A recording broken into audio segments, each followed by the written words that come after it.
एक जगह पढ़ा था कि एक शख्स सुबह जब अपने कामकाज के लिए निकला तो उसका मोबाइल किसी ने निकाल लिया। अब वो सारा दिन बड़ा परेशान रहा ना मोबाइल के हवाले से। खैर जब शाम को ये घर पहुंचा तो देखा कि घर का दरवाज़ा खुला हुआ है। अब अंदर दाखिल हुआ तो बड़ा अजीब माहौल नज़र आया कि जो घर ज़ौजा थी तो उनका सामान पैक हो रहा था और सास भी आई हुई थी। ससुर साहब भी ड्राइंग रूम में बहुत गुस्से में नज़र आ रहे थे। तो बड़ा ये कंफ्यूज होकर अपने ससुर के पास गया और कहा कि अब्बू खैरियत है, ये सब क्या हो रहा है? तो एकदम से वो आंखें लाल सुर्ख हो गए कि मतलब मेरी बेटी को तलाक देकर अब तुम हमसे पूछ रहे हो कि क्या होता है, शर्म नहीं आती? इस तरह से वो गुस्से हो गए। अब वो अपनी सास से पूछा कि अम्मी किसने तलाक दी, क्या हुआ? कि बात नहीं करो मुझसे, तुम ऐसे हो ऐसे हो ऐसे हो। आखिर उसने कहा कुछ समझाएं तो सही, कि ये क्या है? उसको मोबाइल दिखाया तो मोबाइल पर तलाक आई हुई थी कि मैं तुम्हें तलाक देता हूँ, तलाक देता हूँ, तलाक देता हूँ। अब उसने कहा कि अम्मी अब्बू मेरा तो सुबह ही में से किसी ने मोबाइल मतलब निकाल लिया था, मैं तो सारा दिन इसके लिए परेशान रहा, मेरे पास तो मोबाइल था ही नहीं, मैंने इसको कहाँ तलाक दी है? अब वो भी बड़े हैरान। तो कहा कि आखिर ये फिर ये क्या मजाक है? तो इसने बहरहाल अपने नंबर पर डायल किया, अपने घर वालों के नंबर से। अब वो जो चोर था उसने फ़ोन उठाया, तो जैसे ही फ़ोन उठाया तो अब ये गुस्से में आ गया। उसने कहा शर्म नहीं आती, एक तो मेरा मोबाइल चोरी कर लिया और ऊपर से ये ड्रामा करके तलाक भेज दी।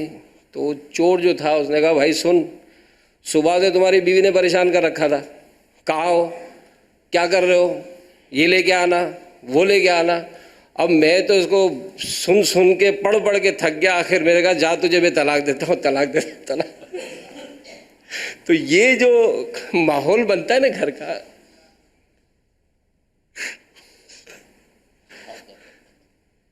स्टोरी की इब्तिदा जो ना, तो ये वाकई इस तरह का जो माहौल। मैं तो ना मुफ्ती साहब का चेहरा देख रहा था कि मुफ्ती साहब ने लुकमा खुद तक देना था, उनसे बड़े संजीदा होकर बैठे हुए थे ना। आपने हमारी सारी संजीदगी पर जो है ना ऐसा पानी फेरा है यार आज अमीन। ऐसा करना नहीं चाहिए। तो चोर को नहीं ये बीवी को किसको नहीं कर, एतमाद रखना चाहिए एक दूसरे पर, ताकि घर का माहौल। ये भी आज अमीन भी 15-20 सेकेंड तक कोशिश की इसने कि मैं ना सुना, मगर ये बेचारा इससे ये सबक आमोज़ वाक़या है जी।